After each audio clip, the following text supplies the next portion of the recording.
بسم الله الرحمن الرحيم طويل الشوق يبقى في اغترابي فقير في الحياة من الصحاب ومن يأمنك يا دنيا الدواهي تدوسين المصاحب في التراب وأعجب من مريدك وهو يدري بأنك في الورى أم العجاب ولولا أن لي معنى جميلا لبعت المكس فيها بالذهب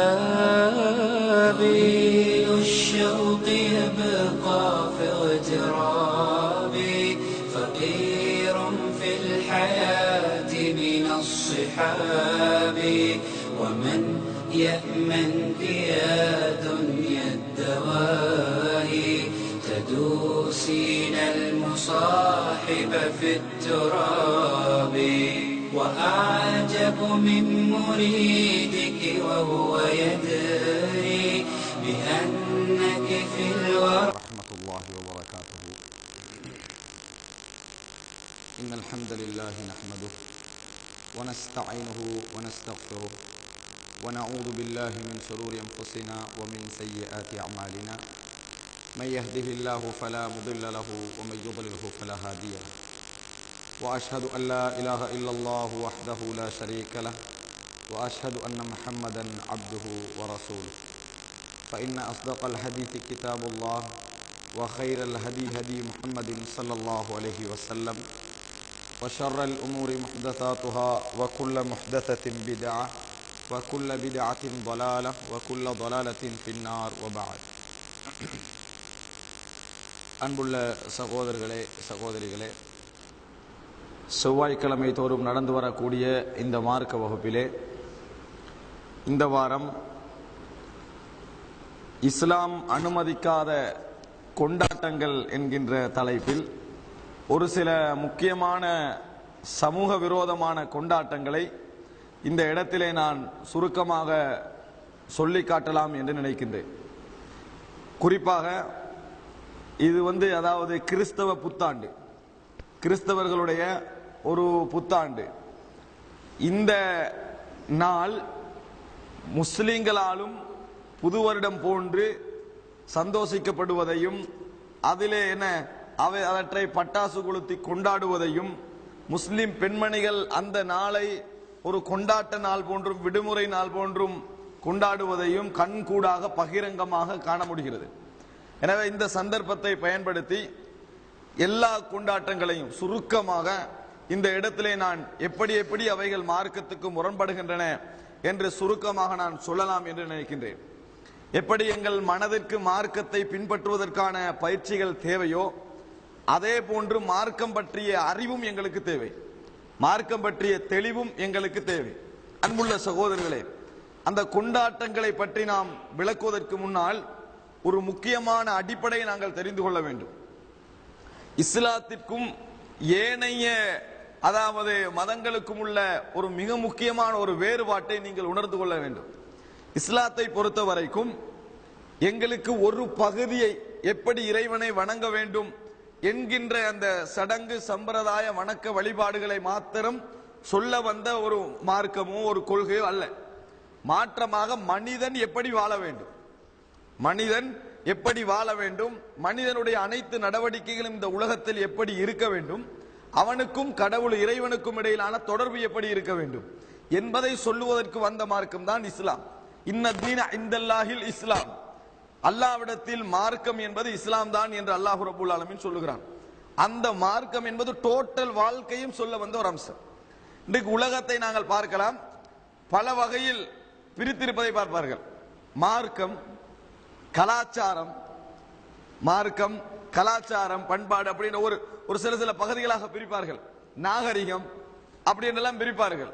அன்புள்ள சகோதரர்களே, பௌத்தருக்கு வேண்டுமென்றால் கலாச்சாரம் என்பது மதத்தை விட்டு இன்னொரு அம்சமாக இருக்கலாம். ஜப்பானிலே வாழுகின்ற பௌத்தர்களுக்கும் சைனாவிலே வாழுகின்ற பௌத்தர்களுக்கும் இலங்கையிலே வாழுகின்ற பௌத்தர்களுக்கும் கலாச்சாரம் என்பது அந்தந்த நாட்டுக்கேற்ப வேறுபடுவதாக இருக்கலாம். ஆனால் இஸ்லாத்தை பொறுத்தவரைக்கும் கலாச்சாரம் என்பது இஸ்லாம் சொல்லுகின்ற கலாச்சாரமாகத்தான் இருக்க வேண்டும். எந்த நாட்டை சேர்ந்தவனாக இருந்தாலும் சரி, அவன் சவுதி அரேபியாவை சேர்ந்தவனாக இருந்தாலும் சரி, இலங்கையை சேர்ந்தவனாக இருந்தாலும் சரி, கலாச்சாரம் என்கின்ற விஷயத்தை பொறுத்தவரைக்கும் அது இஸ்லாம் சொன்னதற்கு உட்பட்டு தான் இருக்க வேண்டும். அதாவது உதாரணமாக அவன் ஜுப்பானீரன், நாங்க ஜுப்பானீரன் அதை சொல்ல வரல.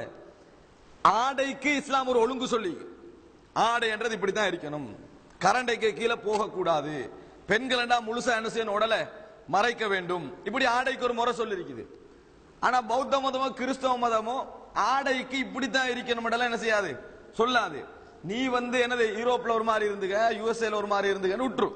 ஆனா இஸ்லாத்தை பொறுத்த வரைக்கும் அரேபியன் எப்படி ஆடை உடுக்க வேண்டுமோ, ஆடையுடைய நிறமும் அவருடைய அமைப்பும் வேண்டும் என்றால் மாறி இருக்கலாம்.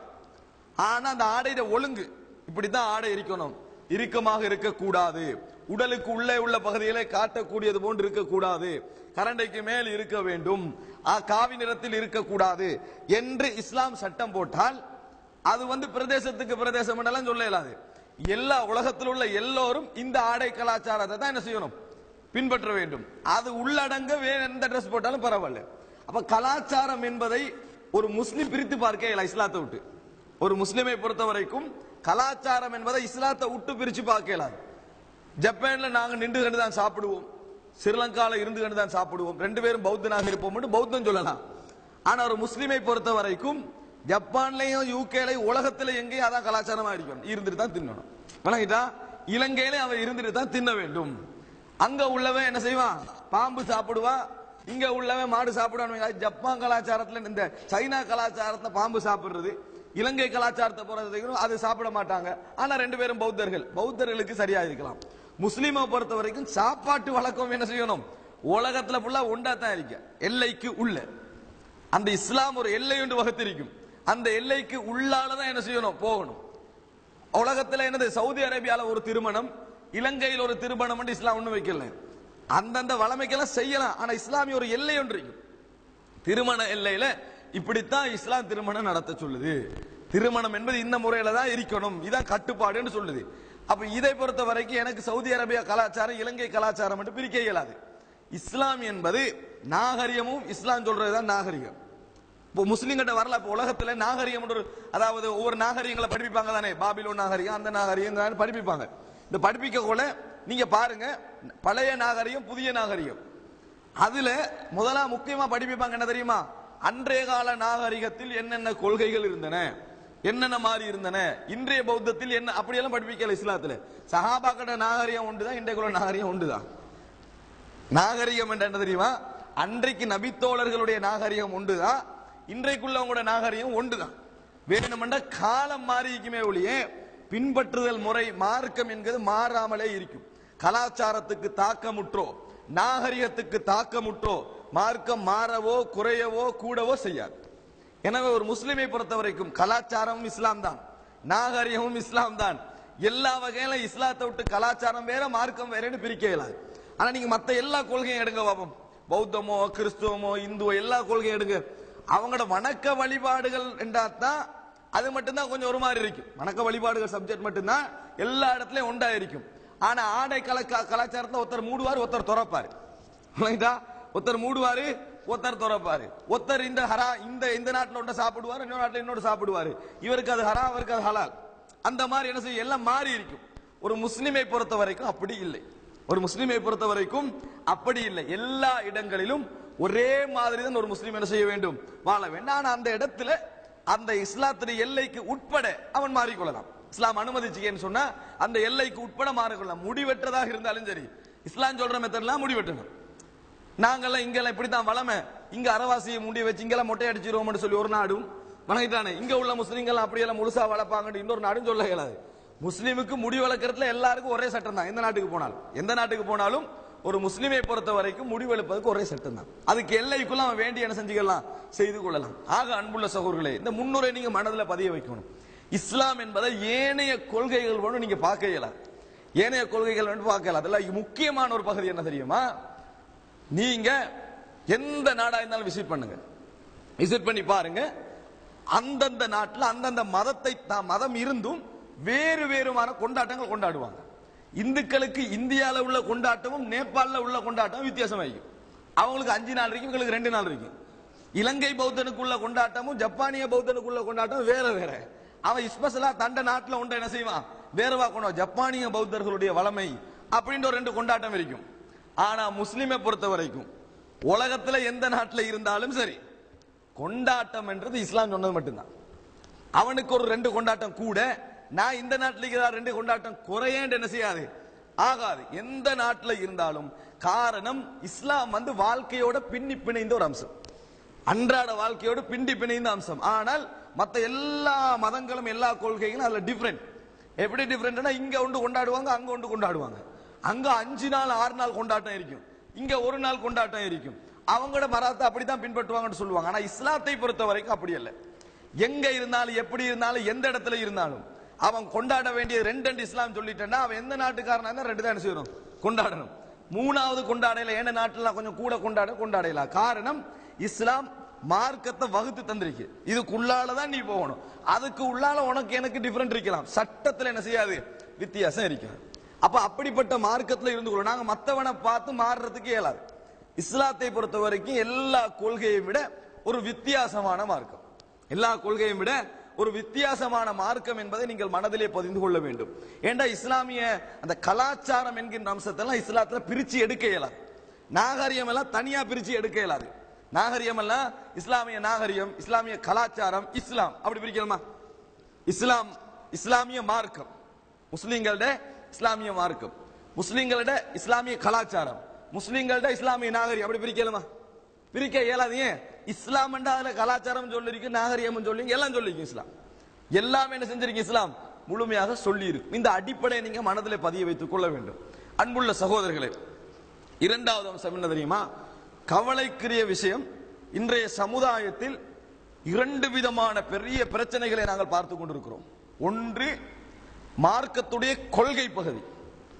ஒரு முஸ்லிம் அந்நிய மக்களிலிருந்து வேறுபடுவதற்கான அடிப்படை காரணமே சில நம்பிக்கைகள், அப்படித்தானே? நாங்க நம்புகின்ற சில நம்பிக்கைகள். அந்த அடிப்படை கொள்கையை விளங்காத ஒரு பிரச்சனை இந்த இஸ்லாமிய சமுதாயத்தில் இருக்கிறது. 160 கோடி பேர் வாழ்ந்து கொண்டிருக்கிறோம். இந்த இஸ்லாமிய சமுதாயத்தில் 2 விதமான பிரச்சனை நீங்கள் பார்ப்பீர்கள். ஒன்று, முஸ்லிம் என்று நான் சொல்லுவதற்கு, இஸ்லாமிய சமுதாயத்தில் நான் இருப்பதற்கு அடிப்படை காரணமே ஏனைய மதங்களுக்கு இல்லாத சில நம்பிக்கைகள் முஸ்லிம்களுக்கு இருக்கின்றன. அல்லாஹுவை உருவம் வைத்து வழிபட மாட்டார்கள். உருவம் வைத்து என்ன செய்ய மாட்டார்கள், வழிபட மாட்டார்கள். சிலை வைக்க மாட்டார்கள், அதை வரைஞ்சு வழிபட மாட்டார், அப்படி எல்லாம் செய்ய மாட்டாங்க. ஆனா உலகத்தில் உள்ள எல்லா மதங்களும் என்ன செய்வாங்க, அந்த மாதிரி தான் வழிபடுவார்கள். முன்னால ஒன்று இல்லாம என்ன செய்ய மாட்டாங்க, வணங்க மாட்டாங்க. அப்ப அவன் அதனாலதான் முஸ்லீம் ஆகிறான், அதனாலதான் அவன் முஸ்லீம் ஆகிறான்.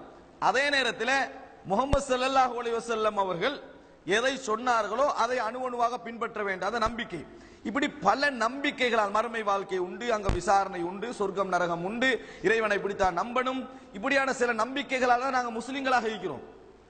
ஆனால் உள்ள சகோதரர்களை, கவலை என்னன்னா, உலகத்துல 160 கோடியில ஒரு 80 கோடி மக்கள் கொள்கை விஷயத்துல என்னது, இஸ்லாத்துடைய கொள்கையை சரிசமன அந்நிய கொள்கைக்கு சமனாக்கி வச்சுக்கிறாங்க.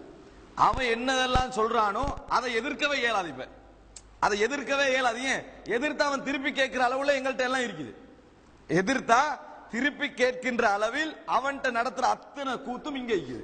அப்ப எப்படி கேட்கிறது, கேட்கவே இயலாது. அப்ப அந்த மாதிரி அளவுக்கு இணை வைப்புகளும் கொள்கை விளக்கமற்ற தன்மைகளும் இந்த உலகத்தில் வளர்ந்து போயிருப்பதை பார்க்கிறோம். அவனும் தாயத்து போடுறான், நாங்களும் தாயத்து போடுறோம். அவன் நிறுத்தி வணங்குறான், இவன் இருப்பட்டி வணங்குறான். அப்ப எப்படி நாங்க அவனுக்கு சிலை வணக்கம் கூடாது அப்படின்னு சொல்றது, சொல்ல இயலாது. இது உலகத்தில் நாங்க சந்திச்சு கொண்டிருக்கிற பெரிய பிரச்சனை. உலகத்தில் இந்த முஸ்லிம் சமூகம் இஸ்லாத்தை விட்டு பிறண்டிருக்கக்கூடிய முதலிடம் அது.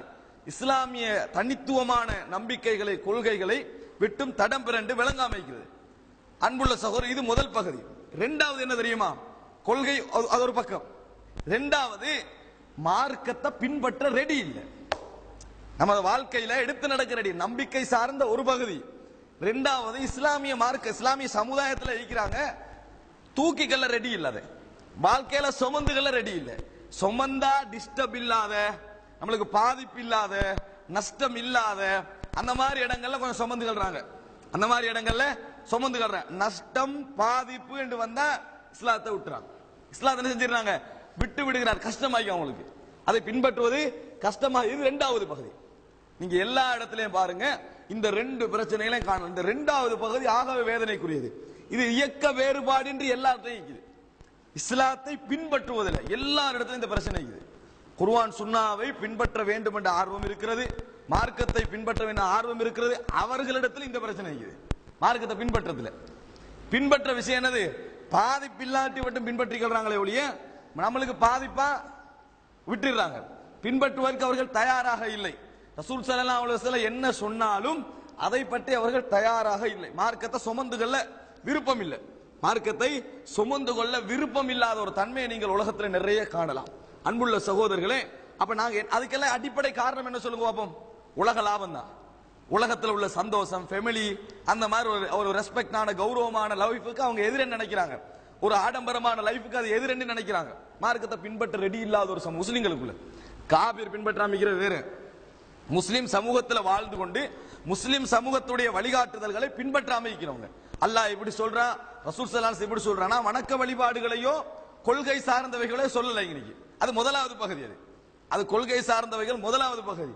இரண்டாவது பகுதி என்ன சொல்றேன்னா, ரசூல் ஸல்லல்லாஹு அலைஹி வஸல்லம் வணக்கமும் கொள்கையும் சாராமல் சொன்ன எத்தனையோ கடமைகள், வியாபாரத்தில் மற்றவங்களோட பழகுறதுல, அது போல இன்னும் உள்ள, அதாவது ஒழுக்க